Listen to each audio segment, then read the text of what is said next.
From the ancestral home of Bambini, 1934 was your beginning. From the womb of a humble woman from Golu came the unsung hero, poised to rule. Rise, Bambini, rise, Bambini, rise. Here's where you belong. Honor, valor, candor. Rise, Bambini, rise. This is another beginning.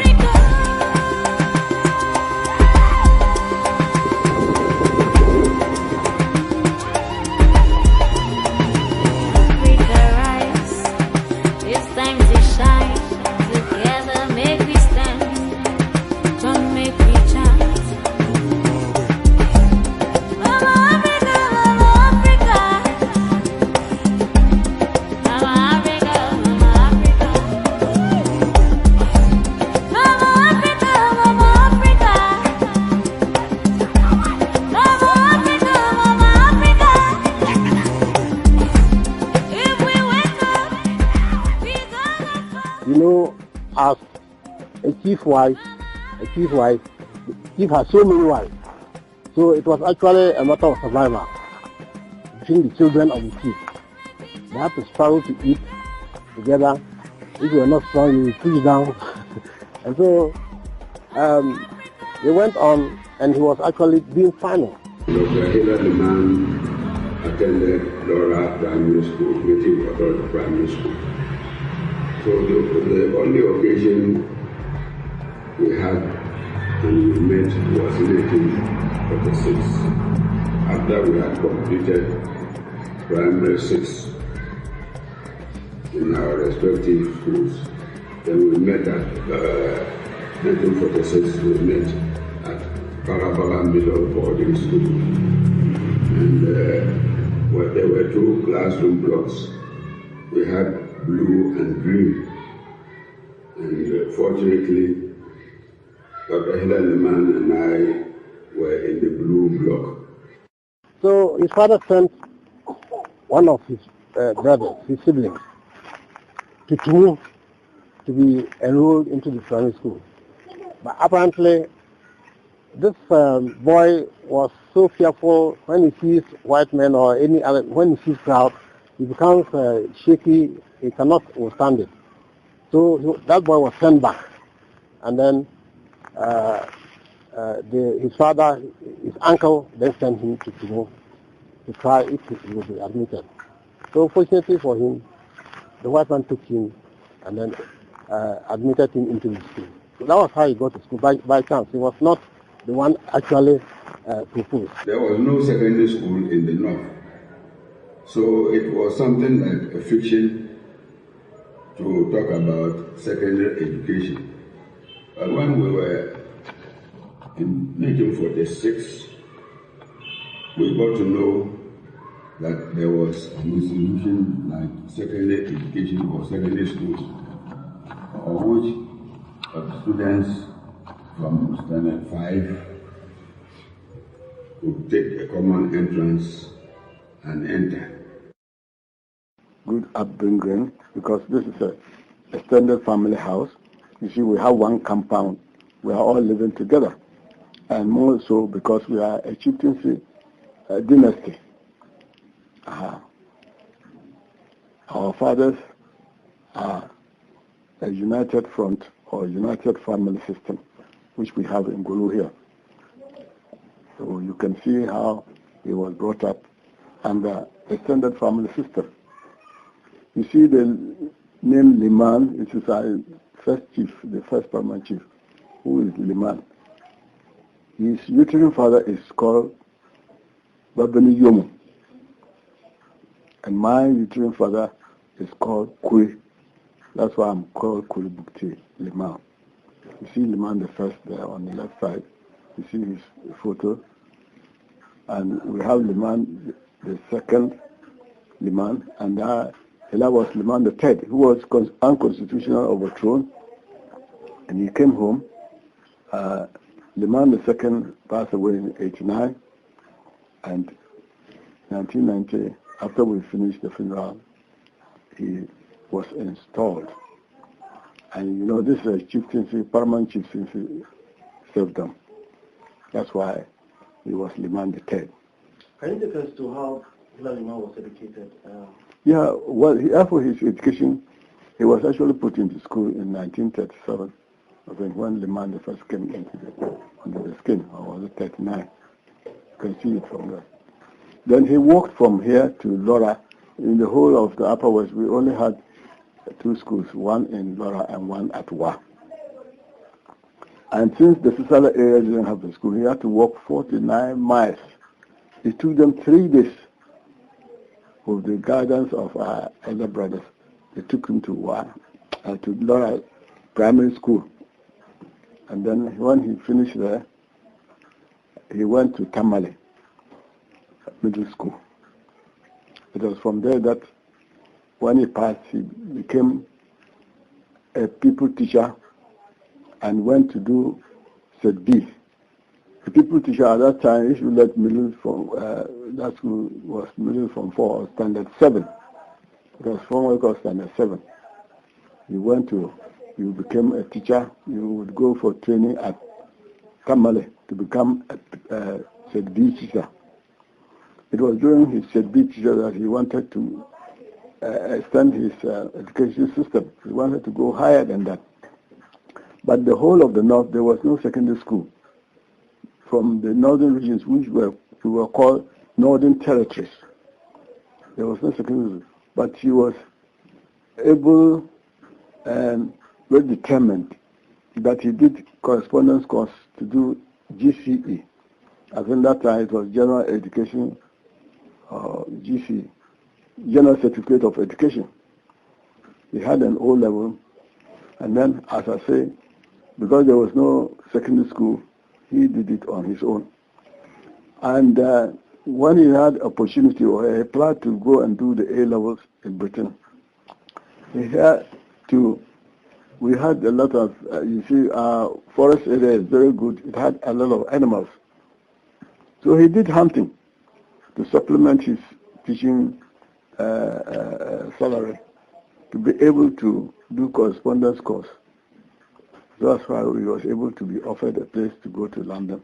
I advised him that, young man, you've just finished your training college, you are teaching, you have a long way ahead of you. He, Nkrumah, said he had gone through a similar route. He had trained as a teacher, he had taught a bit before he went to the US. So he advised Liman to do the same. And that's when Liman decided that he would have to save money to be able to further his education. He was a very keen hunter. So he took to hunting for animals, selling them, and saving the money in addition to his salary as a teacher and as a local councillor. And after saving quite a bit of money, he got enough, bought his ticket, and then went to the UK, where he had his university education. He went and did his A level there. And at his A level, he was admitted to University of London, at the London School of Economics. He did his first degree there. When he finished, he did his history degree there, economic history. He had very, very good passes. And he had the first class. That's why he was able to learn French too, and went to Sorbonne in France, the University of Sorbonne, and he did his PhD. So he has constitutional, he did constitutional law, and that's why he was very, very agile, very, very intelligent, and very, very successful in education. He went with a B to Britain, but when he came, he had more than 4 degrees with a PhD on top. He could speak French, I would say far more than he was speaking in English. Incidentally, we are surrounded by French-speaking African states. You can see Niger, you can see Burkina Faso, we border Burkina Faso, and then you see Mali and Cote d'Ivoire. So you can see the Upper West, and Togo, as well as Benin. We are West Africa, we are surrounded by French-speaking states. External degree also in history. Then he went to Paris, University of Paris, where he took his French language diploma. And he was also at the Sorbonne. And that's when he got his PhD. I think he got his PhD from University of Paris and the French language from Sorbonne. He was a very hard-working person when he was on foreign affairs. In fact, I recall that even he was the head of chancellor there. After he was reposted, 3 people have to take over what he alone was doing. So he was hard-working. And when we were in Geneva, it was the same thing. Very hard-working. People used to think that he is very strict. Yes, when he comes to work. But he was very helpful. If you go to his office in the Foreign Affairs and you ask, even down to the liveries, they always say that. And so he came back to the then independent Ghana with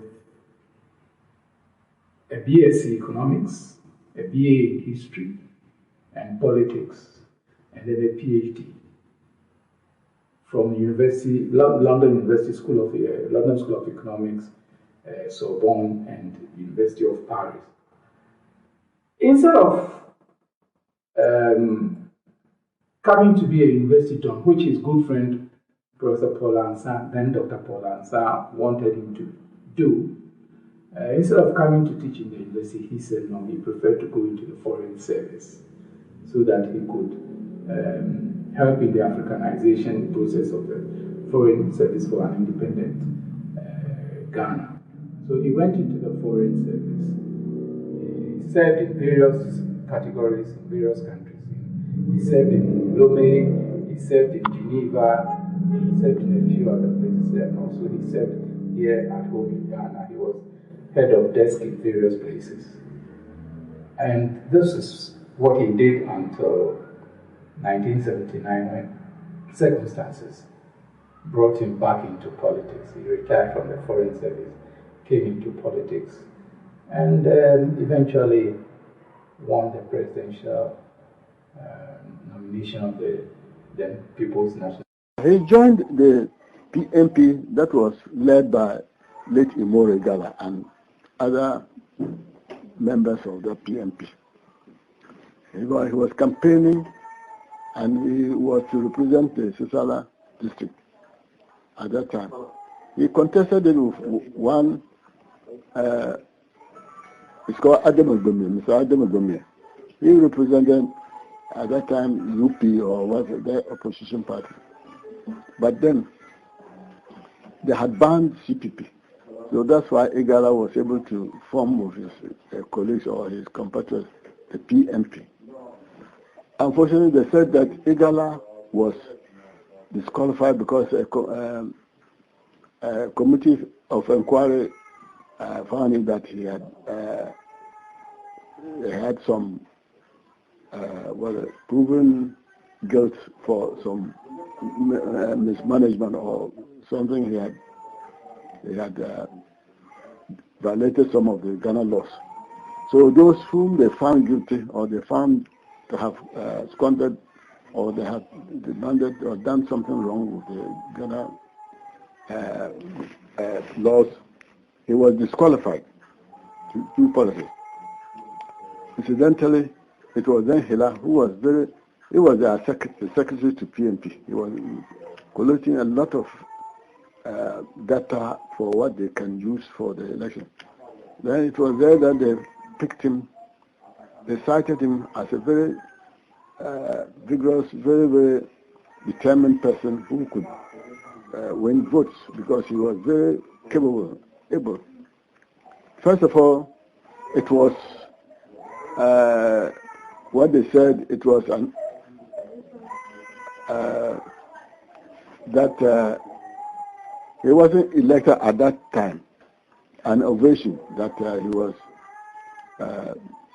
being taken to stand because they thought that he was easy.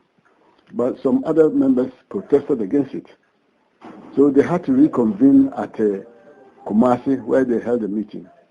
And he was voted into massively into the presidential seat to lead the PMP as the flag bearer. He contested Victor Osu, who was leading the what do we call and the other party PFP. Yes, Victor Osu. He beat him that in the second round. And we had our study group, the Northern Study Group, which was discussing northern problems and so forth. And it was in Dr. HILLA's house that we were meeting, I think, weekly in the evenings. So most of the time, his friends, they come, they discuss a lot of things concerning the country, and especially education,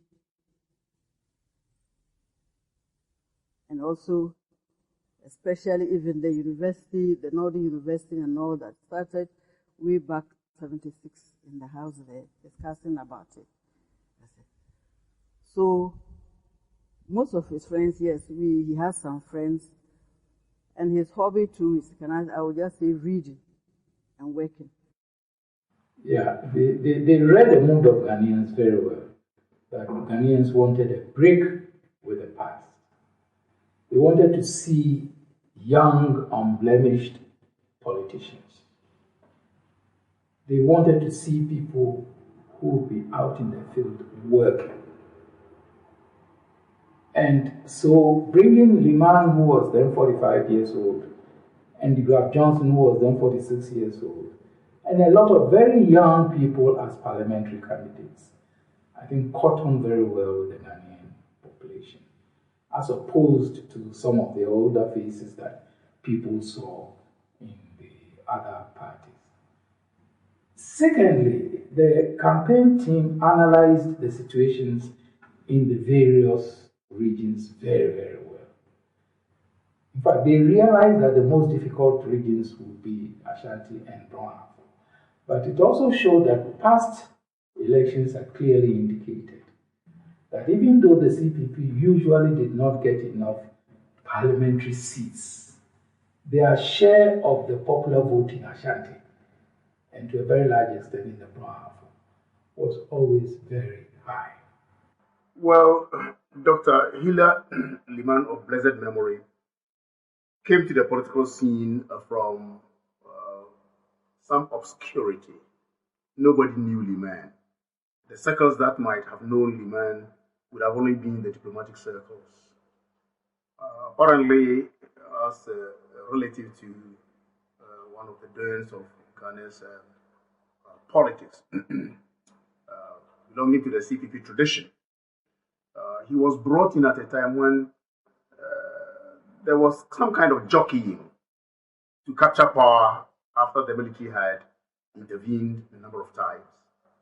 And so the CPP was looking for somebody. And when that somebody was disqualified, the CPP looked for Dr. Liman. But the history is such that he had stood as an independent candidate and at a point against the CPP candidate in the past, the pre-colonial 54 elections. And therefore, the CPP was not going to accept him as such.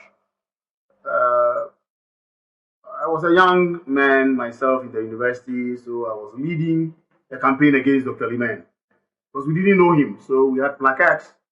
At one of our meetings, we were saying, who is this Liman? So we had the placards that showed Lihu.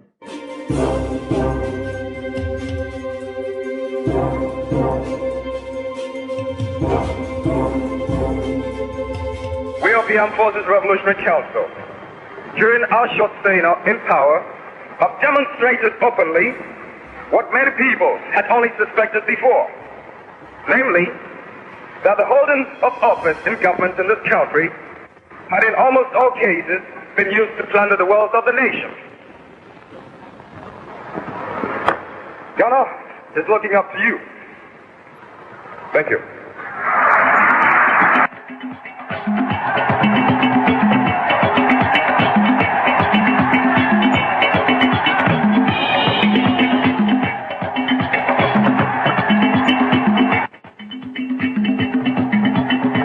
In 1979, for example, all the governors of the World Bank, African governors of the World Bank, by which I mean the finance ministers, wrote a letter to the World Bank asking the World Bank president to do something about African economies. And it was this that created the condition for the setting up of the Elliott Beck Commission. The commission brought a report that said Africa and other parts of the world like that must undergo structural adjustment. So it was a period when the whole of Africa, it's not only Ghana, was really under the weight of the international political economy. So Liman had to battle this one also. So this is the background. This is the circumstance. This is where Liman came in and when Liman came in. So you can imagine the enormity of the task ahead as to what he could do and what he couldn't do. So this is the background. Dr. Liman was a selfless man. As president for the 27 months, he didn't take his salary because the state was already taking care of him and his family. So even the state did not owe him only his benefits, post-service benefit, they owed him his actual salary for president, and they've never paid it, so to the best of my knowledge. If they paid it to his wife, and I don't know that. So when you are even making that kind of sacrifice, recently I heard on a radio interview, they were asking the minister, what sacrifices are you making? He said, I'm paying my electricity bill. Well, Dr. Liman sacrificed his salary. Because when he became president, let me tell you, the first nationwide address, there was no typewriter in the castle to type it. This is what he told me. The first nationwide, he had to go and borrow somebody's typewriter to type it. That's how poor the country was. You know?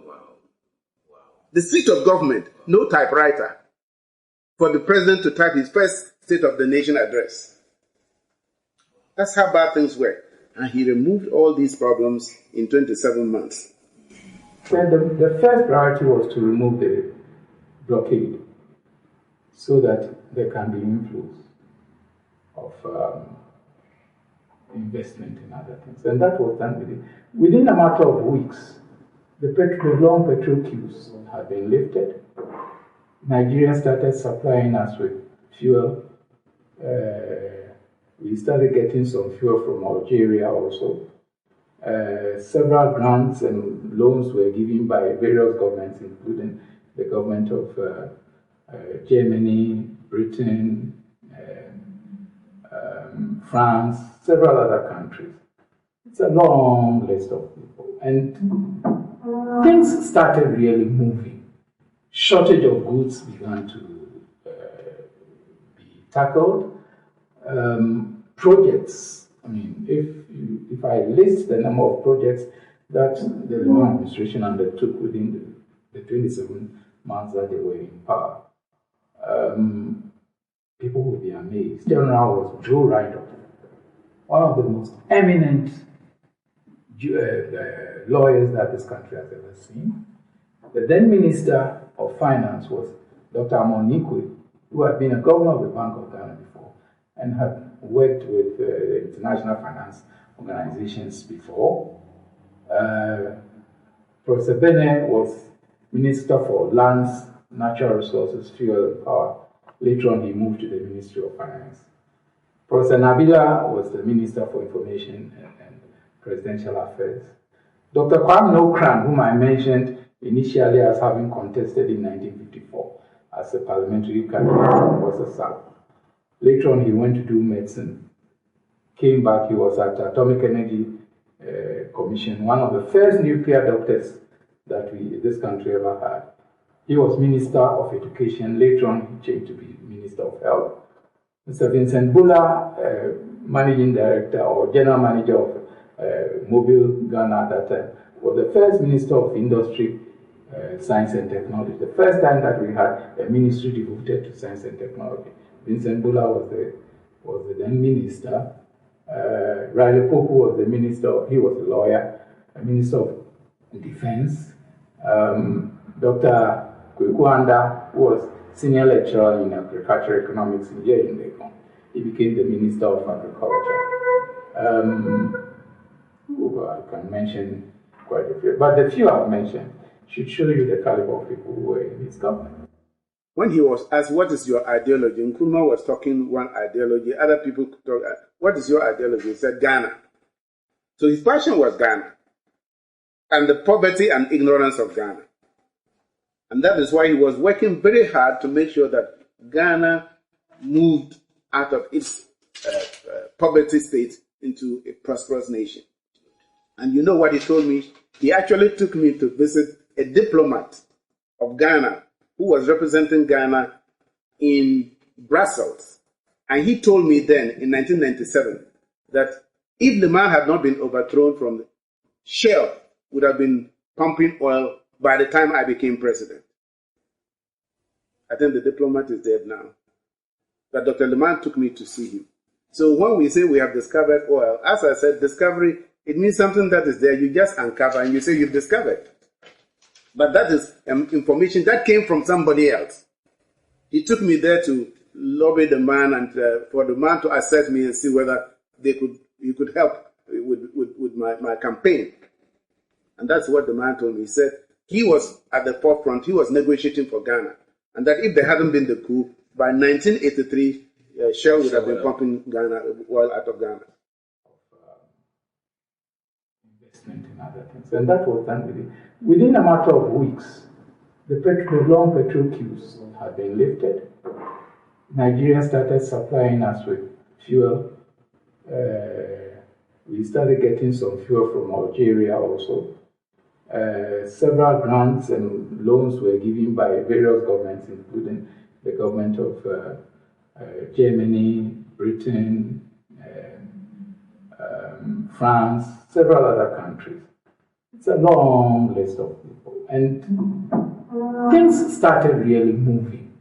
Shortage of goods began to be tackled. Projects, I mean, if I list the number of projects that the Leman administration undertook within the 27 months that they were in power, people will be amazed. But as I've said, all that will be told at that time was not a task that was going to be resolved or solved within a matter of even 4 years. But because expectations were high, hard work was also required so that visible results can be seen to generate confidence in people. You know, and this had actually started happening when the coup took place. Let's take, for example, transportation. Every Ghanaian knows about what used to be called the city service or city transport. Those Tata buses. As many as 1,000 Tata buses were ordered from India. The cost of one new plan bus or one Citra bus could buy about 4 Tata buses. So if you wanted to make an impact on public transport at that time, it was a very, very wise decision. We were able to put 1,000 into the system. And that eased that eased transportation considerably. Transportation difficulties on the people very, very considerably. that was a major impact-making aspect of his What made the economy worse was the killing of the heads of state and the generals. Because as a result of that, the Western world blockaded Ghana. That means they had warships out there saying nobody, commercial or whatever, should come to the harbor. So when you are blockaded as a nation, it means you are being strangulated for something that was done that they felt was did not give the people their human rights. The kangaroo courts summarily killed some people, and the international community was very, very angry about it. So they blockaded Ghana. He said about, because you see, the people who killed were not the people in power now. They had handed over to him. So the effects of what they did, he had to undo. And the first thing he did was to send emissaries to tell them that there was a revolution, there was violence in the country. Now it's a democratic government. He's been elected. They should remove the blockade. And the blockade was dismantled, and goods started coming in. You know, so I even know from him directly that at the time the coup d'etat happened, there were boats out there in the ocean bringing bitumen, because one of his key policies was that every district capital must be linked to the regional capital by a tide road by 1983. He was working to make sure that by 1983, all district capitals were linked to regional capitals by tide road, which would have opened the country up. Because one of the problems, even to date, is the fact that our road system is very poor. And that policy would have relieved Ghana a lot. The other thing that I know for a fact, because he took me there, was that Bui Dam would have been done in 1983 or 84. No, the coup was in 83. 81, yes. By 1983, 84, the Bui Dam would have been online. Because remember, Pong had been done, and he moved the engineers and the workmen to Bui. And they had actually constructed about 9-11 bungalows there for the engineers. And he took me there to see them. 1996, when I was running, those bungalows had been sitting there from 1981 to 1996 unoccupied. And they were brand new bungalows crumbling. Yes. I was in crisis. He made sure he applied 4 new ships for this country so that we can carry our goods without necessarily having to depend on outside medium of conveyance. And that was quite lively. He realized that the airways, Ghana Airways was in crisis. He bought them the DC-10. He bought one of them, and it helped tremendously. So we realized that he was really on course. And he realized that the roads were not good. He arranged with the Indian government to bring in this bitumen, this asphalted bitumen, to tar all the roads in Greater Accra and up north, getting to the up in the regions. That in fact, this consignment arrived after he had been overthrown, and it was so pathetic. Liman was a selfless leader, a leader who makes sure that one, democracy thrives. Liman's government was an offshoot of Nkrumah's government. It was virtually an extension of the CPP. CPP was overthrown, the party was banned. So when ban was lifted on political party, we were made to form our own party. And may he rest in peace, Alhaji Morigala and the others got together and formed the PNP, which Liman came to lead. And with this party, we made sure that we revised and cleaned up the good name of CPP, because at the end of the CPP administration, people were viewing the party as being autocratic, being not undemocratic, all kinds of language, in spite of the development that the CPP brought into this country. Liman changed these dynamics. He made sure that an offshoot of a CPP government can be said to be more democratic than any government that this country has ever had. Because in his election, the election that brought in Liman was about the cleanest election we've ever had in this country. And when he came in, he made sure that democracy prevails. He had an occasion to appoint a Chief Justice. And quickly, some people took him to court that he has no right to do that because there was an existing one. The matter was taken up to court. And the court upheld the complainants, those people who complained about it. And Liman said, thank you very much. I respect the law. I respect the Chief Justice. And he invited him to the castle and he showed him respect. Liman appointed, a lady to head daily graphic, Elizabeth Oine.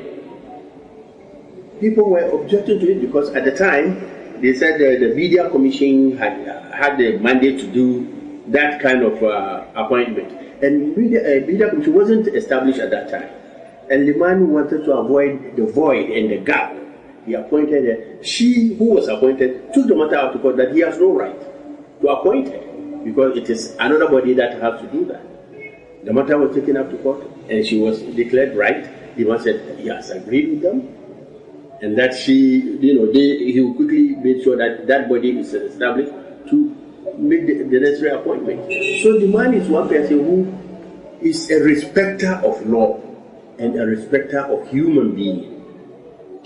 At his time, no death was really approved in this country.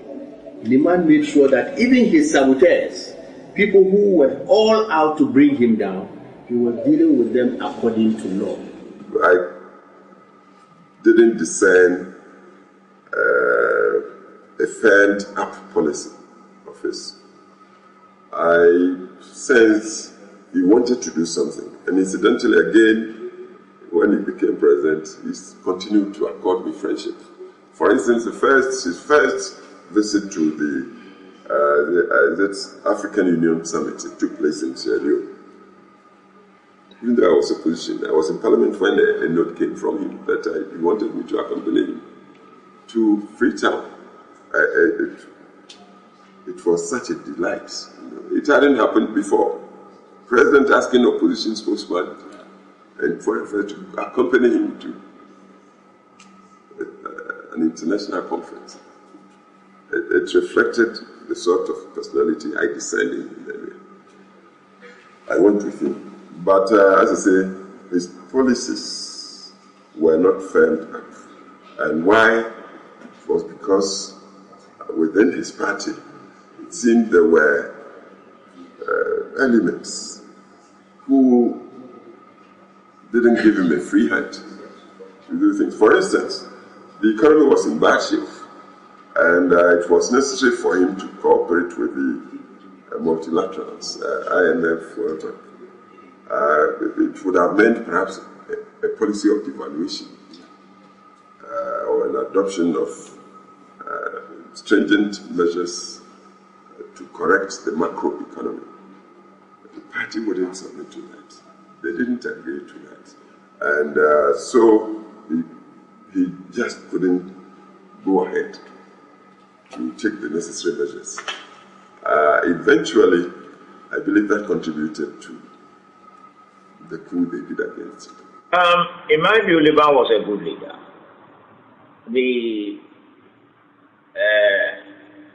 The post did not get into his head. For example, I was his ambassador, and he was now head of state, but he gave me all the respect and consideration which he could whenever I met him.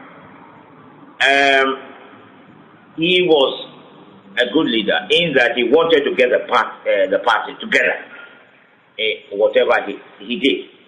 But unfortunately, he didn't have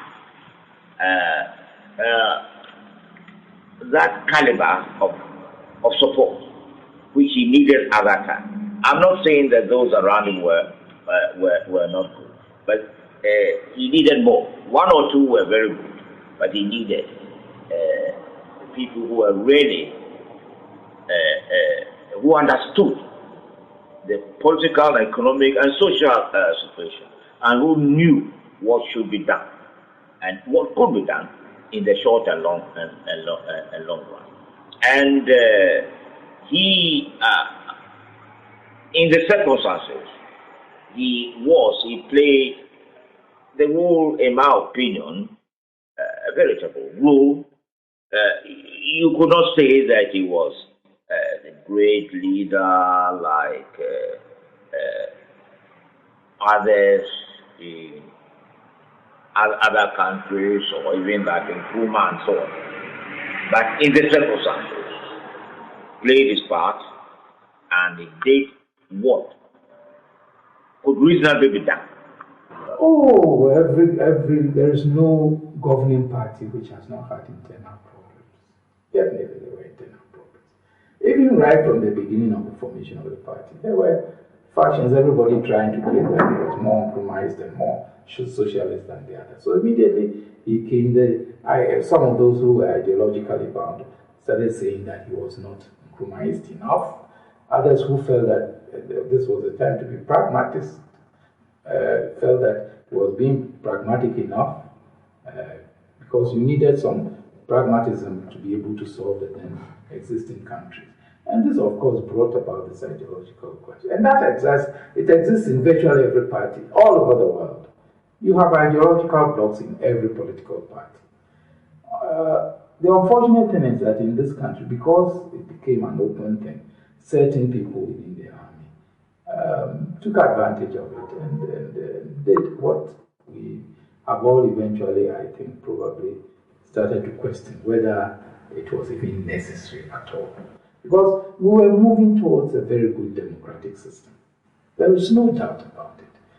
If that democratic process had been allowed to continue, we wouldn't be in the dire straits in which we are at the moment. Because we wasted a lot of time between 82 and 86 or 87, when we then went back and picked up some of the policies that had been rejected after the coup, and then started working pragmatically towards reviving Ghana's economy again. I wouldn't say he wasn't on top of issues. I'd rather say perhaps he wasn't on top of his party. There were elements in the party who were disloyal to him. They didn't allow him free hand to govern. It became clear that the youth wing of his party took part in the coup against him. Why? Because they just didn't want him to cooperate with the multilaterals. There was nowhere you go to IMF and that sort of thing. And if they didn't fear he might go that way, they wouldn't have come out publicly against him going to the IMF. So it wasn't the policy so much as the party. That they made it seem like he was an outsider or a stranger who had taken over the leadership of the presidency.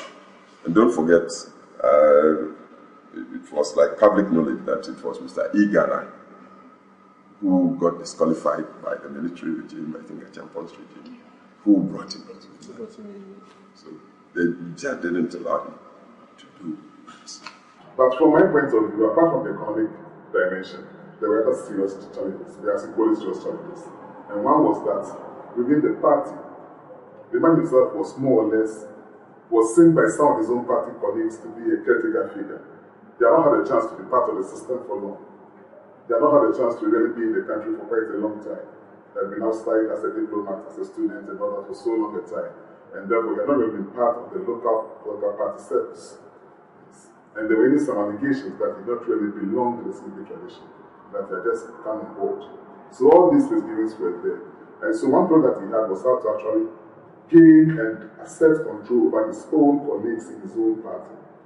That was a very, very fundamental challenge that he don't really overcome fully. In Africa, tough leaders are leaders who kill. Strong leaders are leaders who kill.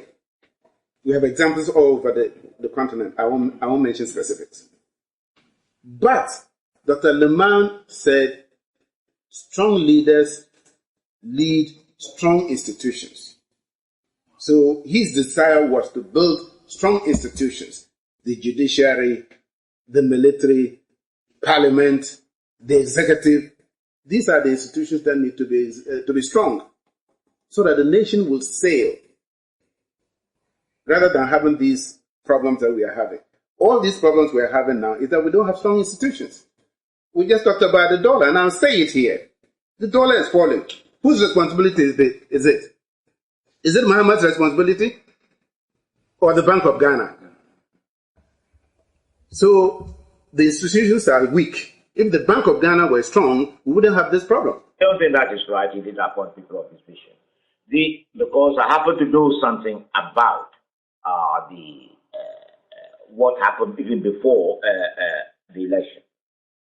There were people within the party we knew very well, those of us in SDF, who were mainly people who perhaps knew more about Nkrumah's policies and how it worked.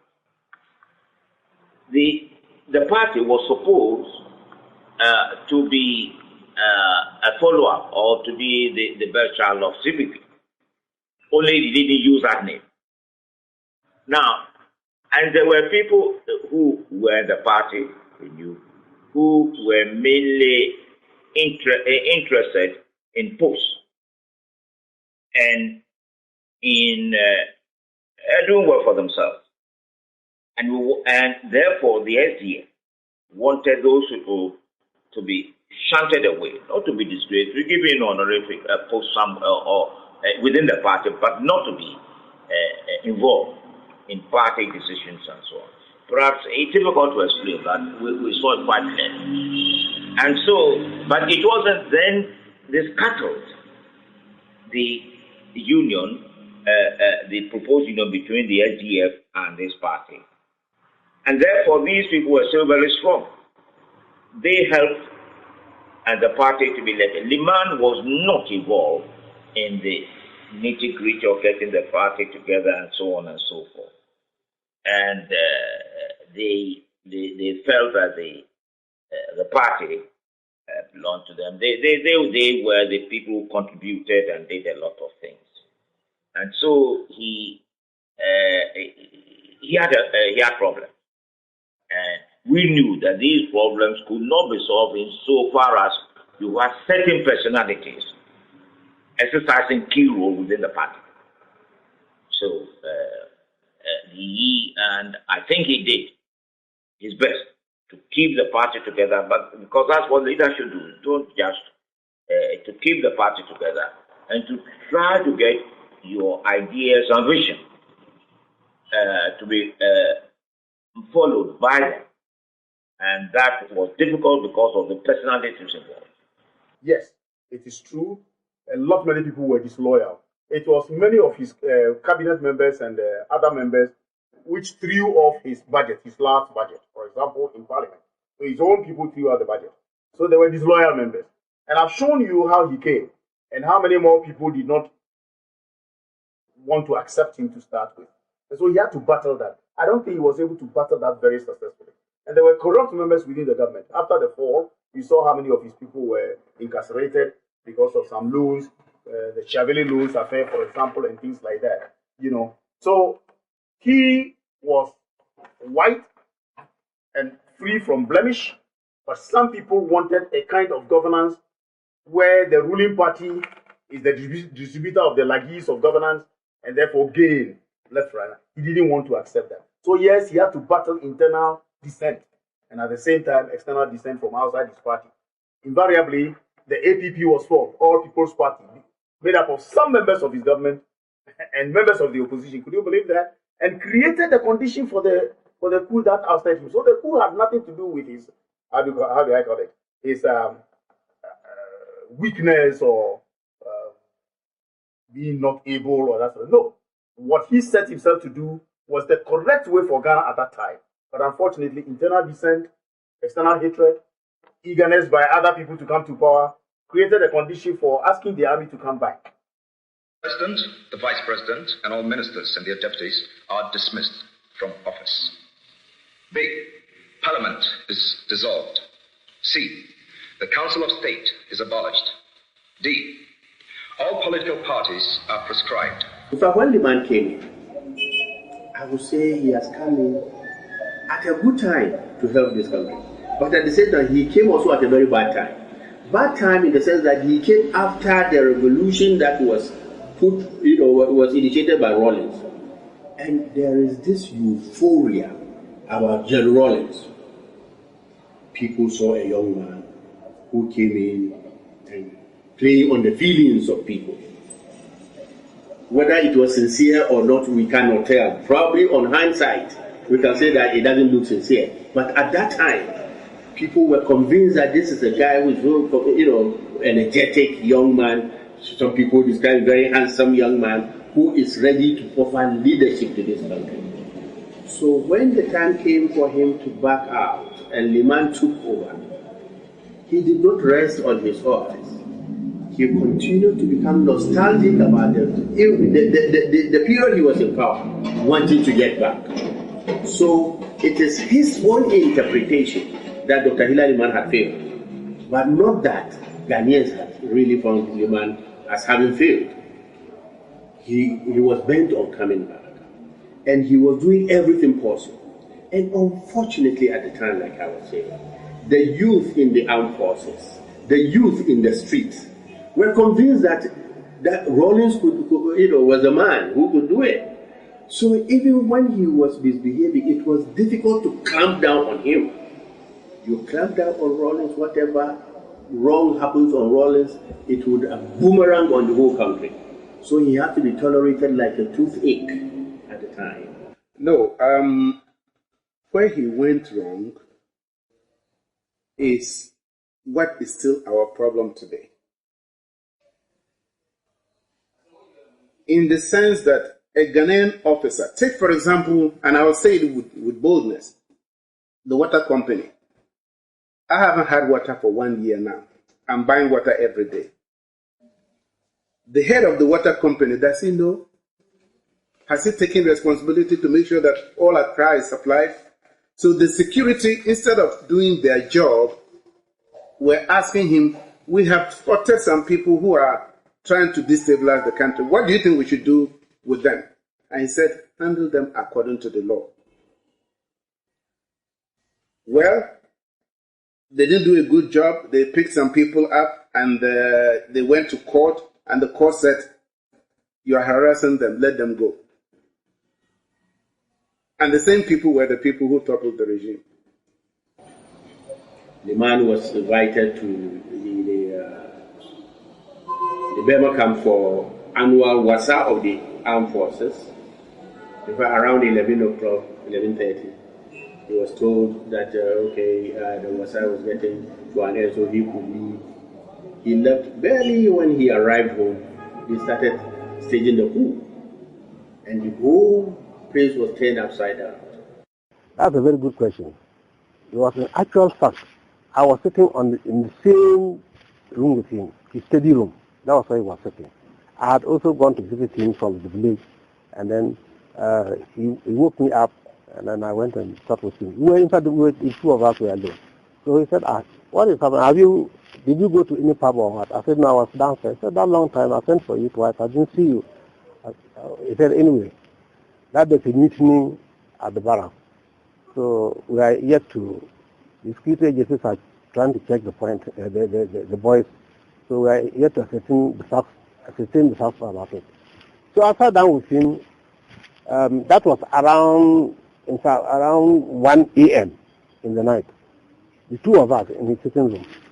Then at about 2:15, his party executives, together with some army officials, then came into his came to him to inform him. And it was one Dr. Nabila, who was then the presidential presidential advisor, and also Minister of Foreign Affairs, Minister of Information. He then came in and briefed the president about what was going on. Well, he took it very lightly. He did not shift at all. What he said was that any time this country calls and begins to take up its feet and walk, they bring him down. At that time, some of the officers who first visited him and the ministers were all present. Then Kanaya then said, the advisor, the security advisor, they said the thing was getting intense. So they will advise that he leave the castle. So he told them that, you see, I'm the leader of government. The moment I leave this country, things will get disarray. So it is better advisable for me to wait until you people go on, you continue your efforts. Then at a point when things are not going well, you can then briefing. But at this moment, at about 5:30 now, if I leave this country, if I leave the castle, I mean, everybody will run away. So they should exercise patience and go. They left, and then at that time, around 7 now, we were hearing bullets, gun firing and mortar firing very close to the castle. Then the security man came in again and said, "Oh, Mr. President, I think we better leave. Things are getting out of hand." So it was there. I actually saw him. I came out with him to the gate. He took only a briefcase with him, small briefcase. That was all what he left the castle. Nothing. He left all the files, all his books, everything his belongings. Nobody packed anything. And then he said, "Well, see, you have to, you should contact Dora and then make arrangements for her. I'm leaving." Then he left with the security people. So I then returned and told Dora, his wife, we have to leave the castle. The president has left. But I might say also that there are one or two things that players are worth remarking on. Leman was actually in the country at the coup d'etat. He was actually picked up, arrested and all that. There were efforts to get him out of the country. And again, if you read the accounts of soldiers, some of the soldiers who were involved in the effort to get him back, some of them felt surprised at his behavior when he was able to escape from prison. That's part of the worry. They actually were surprised by the sort of steps that he took.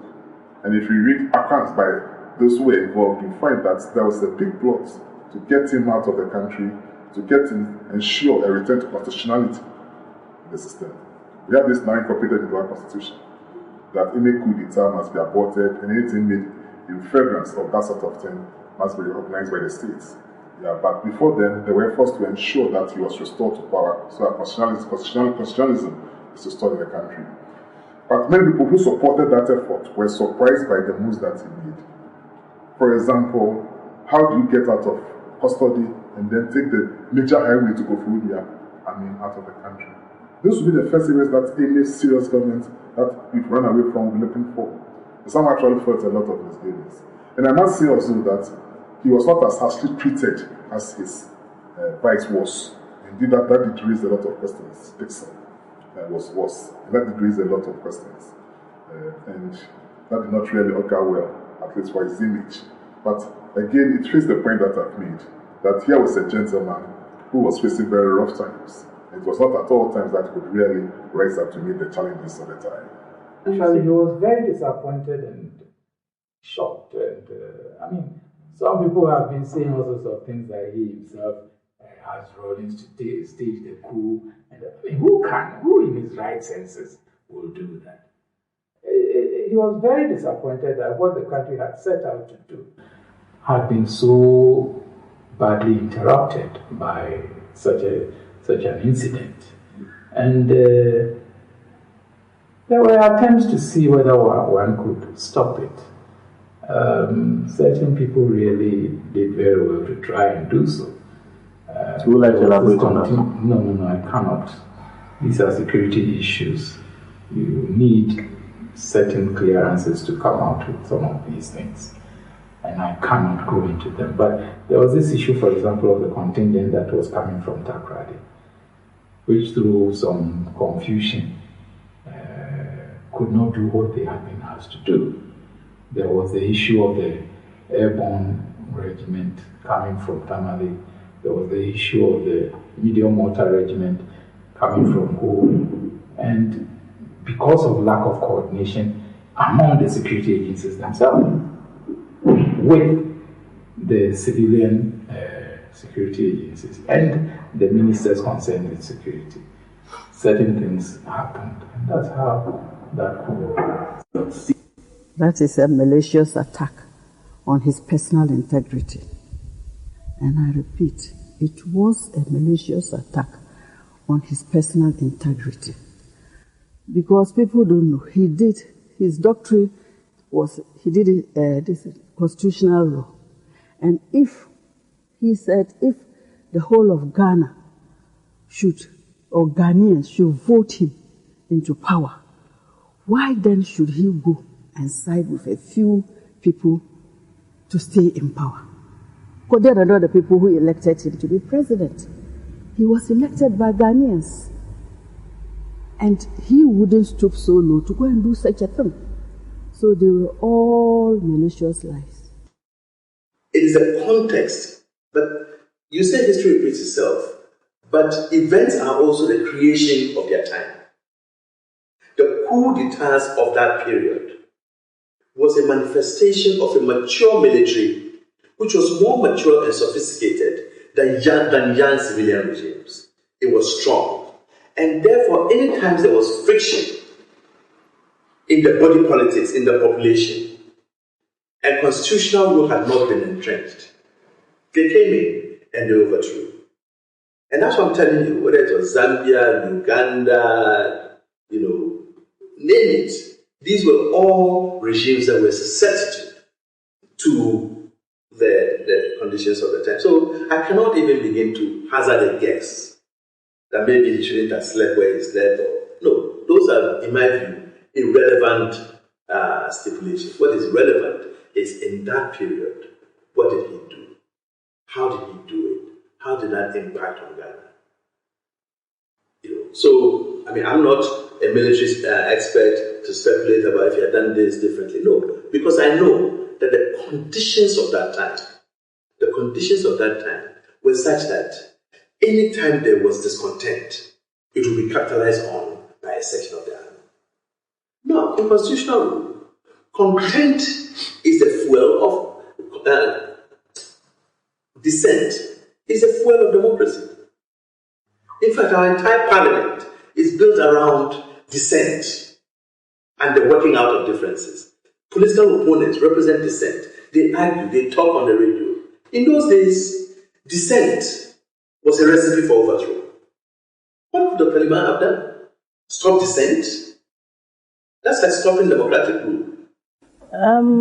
Well, I don't recall even, my growing up in the castle. I was very young. I was in class 1, but I do have a few recollections. I have recollections then, but of course more cogent ones afterwards. And even in the castle, I would like to talk a bit about that.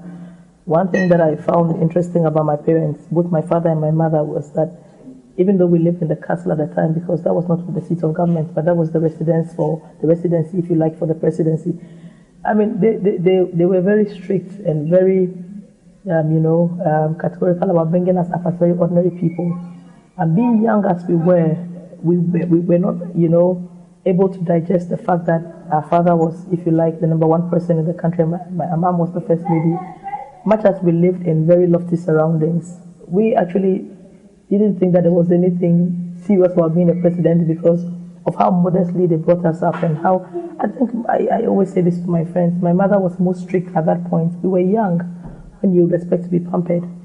But because they didn't want it to get into our heads, they were very strict. They even sent us to boarding school. I went to boarding school at 6 years old. My father was the president. And I never ever at any point, boasted about it because I actually thought that, being a president was like, having a very low-paying job, because I never saw it. If anything at all, I thought my parents were stricter. And I always give this example to my friends about how in Achimota school, when my dad was president, we were encouraged to bring biscuits to school. And my mom, being the first lady, thought, well, that was expensive at the time. So she said, it's too expensive. I'd rather have you take bread. And so she would have bread toasted for us. And that's what we did. And this was at the height of the presidency. This was not up, So in a sense, that really prepared us inadvertently because nobody knew that the coup was going to happen. When the coup happened, our lifestyles didn't change dramatically in terms of how we were brought up. Of course, we had bodyguards, we had stewards and all of those things. But my mom always made it clear that these people were not there for you. It was just a positional thing. So fast forwarding a few years later, now becoming ordinary people, no longer being the first family, there wasn't such a paradigm shift, from our lifestyles. Having said that, though, life was a lot more difficult, But in terms of the relationship with our dad, as president, we didn't see him as often as we would have loved to. And then we were also in boarding school for the older kids. We were in boarding school, And when we were home, sometimes he was really busy. But I recall one of our fondest memories is that every now and then he would go and rest, have a bit of a retreat in Pedro's Lodge. And when he was there, we had more time with him. So I recall that from Achimota School, if the car turned left or turned right, we knew whether we were going towards Osu Castle or going towards Pedro's Lodge. And if the car turned the direction of Pedro's Lodge, we all start clapping, hey, because we knew we were going to have more of him, And if we went towards Castle, we wouldn't see much of him. But he was loving, he was there, But after the coup, then he was really there for us all the time because he didn't work again, And as I think my brother said, he was just more of our friend, He related to us at different levels. But one thing that was common to all of us was that he became a home teacher to all of us. And it was during those impressions, those times that I formed the impression. And I may be biased, but pardon me if I am, that my father is perhaps the most intelligent person that walked the earth. And the reason I say this is because he taught all of us, irrespective of your level, from whatever level you went to the lowest level. He could teach my younger sisters then were very, very young, kindergarten level. And there were some of us who rose up to university level. And what he would do, he had an art background. And he said to me once that the reason I never did science was because I found science too easy. And when I was choosing my subjects, he even told me, you're very intelligent, but you don't like to apply yourself, so I think you should study science. And that for me was interesting because when we were growing up, science was considered the more difficult subject, Well, he would encourage you in whatever you chose to do eventually. And he went out of his way to master our subjects. So I'm proud to say by the time he died, he became a scientist also because he had 2 or 3 children who were studying science and he applied himself and it was like, wow, science is not as easy as I thought it was, And it was intriguing for him, even at that age. It was like he was learning a new discipline. To me, he had the mind of a child, always so willing to learn and so, open to new ideas. These are some of the fond memories I have of him. Yeah. This is precisely the unique character of the man that I have come to call as my political father, in that he was consistently a Democrat.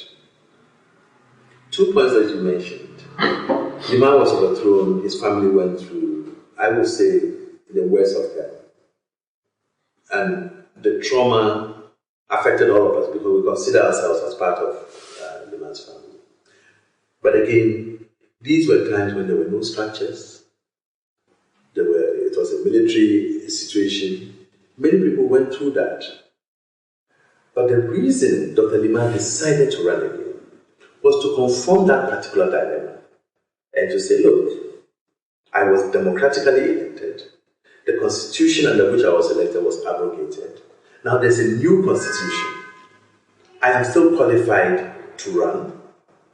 And indeed, Dr. Liman was never tried and convicted of any offense. That tells you the purity of heart, of substance, and of principle.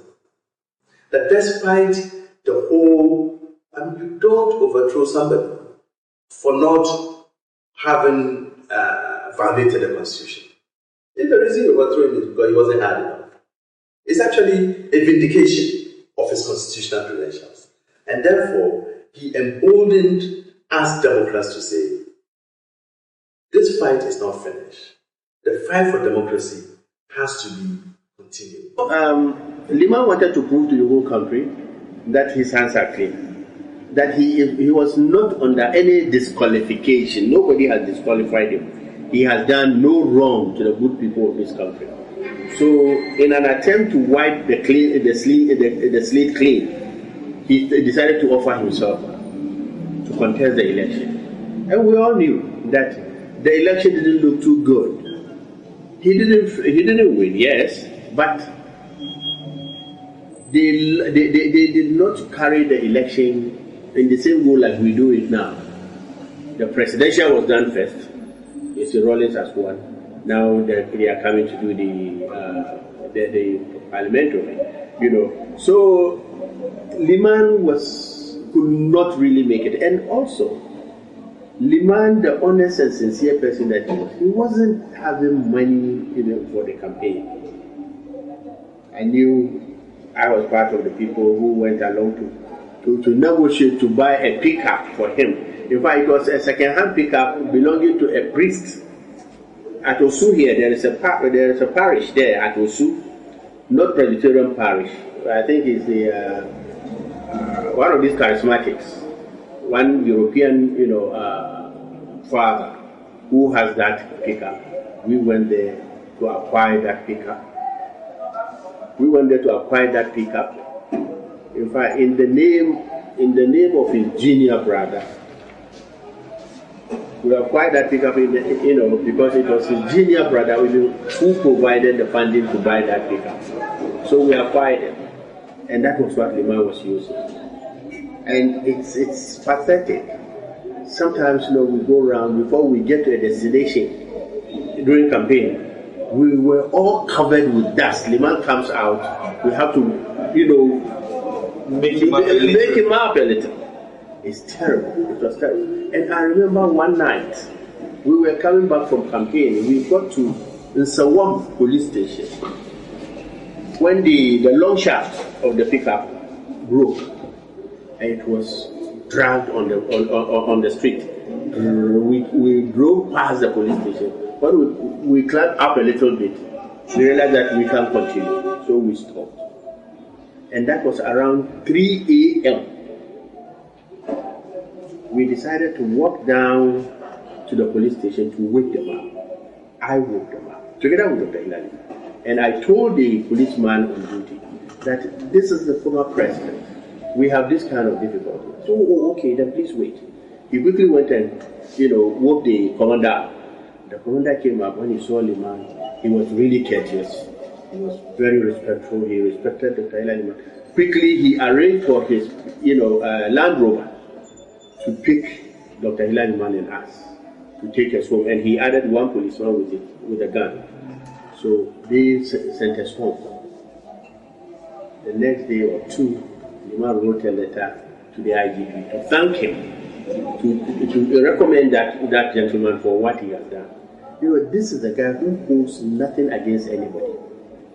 He is ready to let go. He's ready to forgive. And there are instances when we even insist that, but why? We were made to understand that, people, when you are a president, you will get some pay. He said, why should I be given a pay? Because the constitution I ran did not say so. So why should I ask for it? This is a man who is very honest to himself, very sincere, and very up to the task. Doctor, he had a physician. We know Dr. Gala and others, and I knew he talked about not being well, but as to the details of it, since it's a private thing and the medical people will make any pronouncement on that, I wouldn't say what led to his death. That one, I've not been made privy to the post-mortem report, if any. We can only say that we're all shocked because he had an unfinished agenda, and we knew he was working very hard to bring all of us together.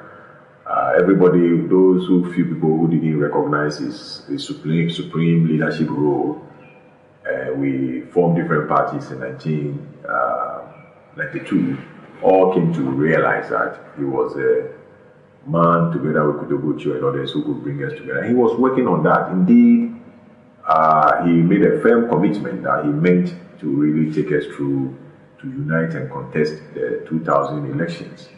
And unfortunately, as fate will have it, it's God who decides when we have to pack off from this world. And it was a very sad moment because we needed him at that time. And many of the problems that thereafter came up. Indeed, we know if he had lived, he died in 98, that is 16 years ago. Given his age, we wouldn't be surprised if he still lived because Kudobuchi died in 2001 and at over 80 or so. So if Dr. Liman had not died, and today he still lives, indeed, how many years now? 16 years plus 63 when he died. 81 will not be too old at age. But like I said, everybody is a journey fellow, and God decides where your journey ends. So very sad for the family and for the political family. We lost Liman, and quickly the government stepped in. As you know, in the constitution of this country, as a head of state, he had qualified to be given a state burial. He offered to do it. But unfortunately, we had some people in the party who think otherwise. They prevailed on certain ones of us that no, they will not allow it, because if it's Rawlings who overthrew him, now to come and give him state burial, it is unacceptable. Certain ones of us thought it wasn't, that position wasn't right. But at the time, there is a saying that where ignorance prevails, it is folly to be wise. So we kept our quiet, and we refused the state burial. But all the same, we were offered Independence Square to go and do the funeral. We were given chairs by the state protocol. We were given canopies, Then we provided the coffin. In fact, the coffin, it was this former minister in the what is the name? There is this guy, a traditional chief in the Akwakim area, Ian Omabo. He has his traditional name. I have forgotten. He provided the coffin, and we went to bury Dr. HILLA. So when in the process they told us that if we insist on taking him back home to bury him, they will give us an aircraft to carry the body there. Some of our people also said no, they disagree. We said we disagree. There was, I don't know, there was so much bitterness in some people. They did not let go like Liman himself let go. He has already let go a lot, but they did not. Fortunately, his family were not part of the insistence that they disagree. No, but they were also yielding to the pressures of people so that they will not also be branded differently. So we said we didn't want the aircraft, but we went in for an ambulance from fire service, which we did not pay, so we were given for free. So all the same, it was government that provided, So we took it, and we went away. Again, when we were approaching Tamale, there was an accident which involved a wife. She had her hand bruised. We took her to Tamale Hospital. So when we were there, the then regional minister, Gilbert Idi, he came over. He said, this is very bad. What can I arrange to get an aircraft to fly her down to Accra? The no people were around us. They said, no, they disagree. So we were so embarrassed, we were embarrassed, So we offloaded her at Tamale Hospital to be taken care of, and we proceeded to go and bury Dr. HILLA. After burial, we rushed back. She was there. The treatment wasn't good, because the facilities here are not as good as that of Hollywood. And at that time, when we found that the condition was no good, they agreed to get her flown from Tamale to Accra. So these are some of the inconsistencies that we allow emotions to make us go along with, So we went out there, we came down to Accra, and she was taken at the hospital because she didn't get an early cleansing, proper cleansing at Tamale. It really affected the treatment, So it was really unfortunate that we should have copied our own leader, Dr. HILLA, by letting things go. But certain ones of us became very emotional. We didn't want to agree, no. Because even when the funeral was going on here at the Independence Square, all of a sudden we saw the dispatch riders coming. Apparently it was Rawlings who was coming to pay his commit. We were all angry. People were angry. Why should he come and see the face of Limban? We could not prevent him. He was the all-powerful man. He came around, he went and saluted the body, he went around and he saluted it, and he left. So I think we should have let things go. Like he himself let a lot go. Probably we would have reconciled ourselves and do things even more properly than we did, actually. Luxurious setting, it was never put in our heads that you were a privileged family. On the contrary, even in the castle, my parents were very strict. But then when we left the castle, this is something that I always wanted to be recorded in the history, that my mother became the sole breadwinner. My parents were not looked after. My father's assets were frozen, their passports were confiscated, and therefore, in a sense, they were sort of, confined to the country. But at the same time, nobody bothered to find out how was he, living, how was he taking care of his family. It was trite that he was not working. It was trite that he didn't have a source of income. It was trite that his assets were even frozen. So he lived for another 20 years. The question is, how did he survive? He survived because God gave him a good wife, a godly woman, who decided to rise up to the occasion. And my mother did not work really, she was an agric extension officer. But after the coup, she started doing tie and dye. She had been doing it before, she took it up again. And I really wanted on record that this is how we were brought up. We were not brought up on state funds. We were not brought up because at the time we left the castle, my older sister, she had left the country and come back. She was an adult. But of the younger ones, all of us were pretty young. None of us had finished secondary school. Many of us, I was in midstream primary school. Nobody knows what we went through. Some of us had to be distributed among friends. We had to grow up with family friends who helped us. When we came back as a family in 1984, we saw how hard my mother struggled, to fend for us and tie and dye. And I'm proud to say that we helped her. In fact, we were her labor force. At the time, we didn't like it, but now looking back, I'm proud to say that I helped my mother to tie and dye, which took us to school. And for many other kids in other jurisdictions, that in itself can traumatize you, because as a lawyer now, studying about the interest of the child, there's what we call the best interest of the child principle. And if a couple are getting divorced, invariably, the court would give the children to the parent who is able to maintain the lifestyle the child is used to. We were not used to a luxurious lifestyle, but at least we were used to a minimum, set of comfort and dignity. And yet we saw how my parents struggled. We saw that paying for school fees was not an easy option. I would hasten to add that there were very good sympathizers. My mom said there were few, but there were who were loyal, who assisted along the way. There were some benevolent friends, and God bless them for the fact that they stuck with us.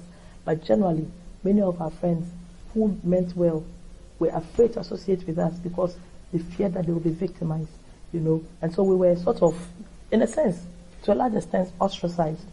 And, my parents really struggled to bring us up. My mother was virtually a single parent us until the time my dad died. And therefore, if you recall, even after he died, there was a lot of debate in the media. Because the media, some people said he should be given a state burial. Some people said he should be given an ordinary person's burial. And the reason was this, if you guys were old enough to remember, if you read the reportage, people said, but we saw Liman. Everybody knew that by the time he died, he had a pickup.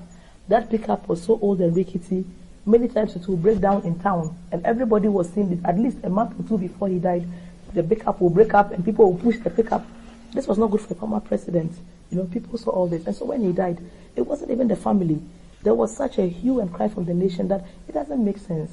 Why would you want to give Liman a state burial? When we saw that he was abandoned virtually all his life, why now a state burial? And for us as a family, it was an easy choice to make.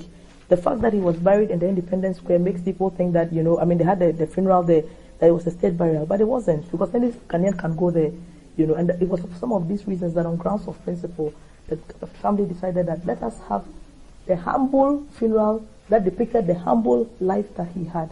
But I think that it should be on record that all those years, 20 years, nobody took care of him. He never worked. It was my mom who became the sole breadwinner. But the important thing is that in all of this man never showed any bitterness. And one of the other recollections I had was that anybody who walked through our doors, because we had an open door policy, he never believed in protocol. not only would they come and take his time, but everybody who walked in, he would say, bring them something to eat. Even in the fact that we didn't have, he still felt like a father of the nation. Anybody who walked in here, if you walked out without having something to eat, it was just because you didn't want to eat or something to drink. Even in his, in that state of not having, he was still sharing. And that for me is one of the remarkable things about him, because I am, a very spiritual person. But that is one aspect of his character I wonder whether I can emulate, that you will be in that state, where you gave the country your all, and yet the country could not even give you, the basics. So that should set the record straight, because many Ghanaians think that my father was taken care of, and all of those things were taken care of. No, my mother became the sole breadwinner, and I'm proud to say she did it with tie and dye. And oftentimes when I used to be a motivational speaker, I would encourage women, that I didn't become what I am, a lawyer, because my father was the former president. On the contrary, it was a woman who really, did tie and dye, who made us what we are today. So that is one aspect that I want to portray. Integrity. That's why the PNC, he gave it its motto, service with honesty. Because he served Ghana for 27 months. When he came in, if he was corrupt, and he had allowed his ministers to be corrupt, in that 27 months, Ghana is a rich nation. People could have amassed wealth. But he did not accept that should be his hallmark. So integrity, and that's why I feel someday somebody will posthumously give him an award for that integrity. Because the integrity is attested to by the fact that for 11 years, the people who overthrew him couldn't bring a charge against him. 11 years. The man endeared himself or showed to the world that a president must exact or exude respect. The man hardly talked about anything with any anger. I mean, the man is so affable, lovable, always with a smile, and speaks with that kind of effectual kind of speech. And so that's another legacy which we have not been able to exploit. Some of our presidents talk as if the nation belongs to them. Absolutely not. The man always spoke like a servant, visited and talked like a diplomat. And I think this is because of his background. If we can get all presidents to be as humble, as humility that the man showed, I think, and if we can get all presidents to understand that development is the people, how are you going to sustain the people through your policies, infrastructural development, blah, blah, blah, and not politically or political mark scoring kind of, project. Policies of late have been policies that shows, you see, during our time, so many schools, so many days, so many rules have been done without looking at the link between all those things we say we're doing and development. And then again, the projection of Ghana's image abroad. Here was a time when Ghana, received the biggest of respect. Maybe because he belonged to the international diplomatic community.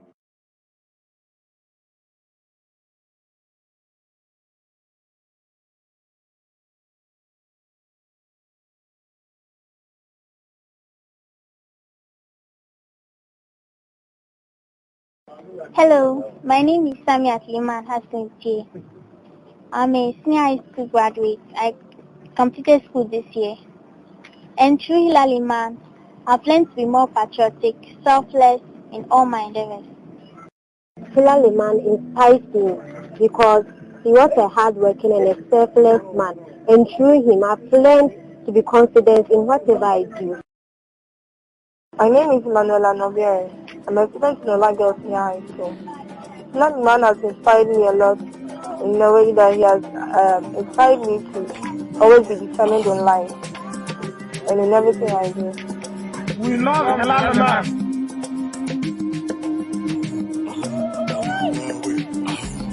We're talking about a documentary on HILLA Liman that's been produced by Junaid Liman here. Who's joining me for a brief conversation. Good morning to you. Yeah, good morning. Are you related in any way because you're also a Liman? Yes, I am. Actually, Dr. HILLA Liman was my uncle. Okay. Yeah. So briefly tell us about your uncle. Well, as we all know, Dr. Liman, was the president of Ghana from 1979 to 1981, and we all know what happened during that short period he was in office. But what we don't know is that he tried so much to put the country back on track economically. At the backdrop of the June 4th revolution, Ghana was thrown into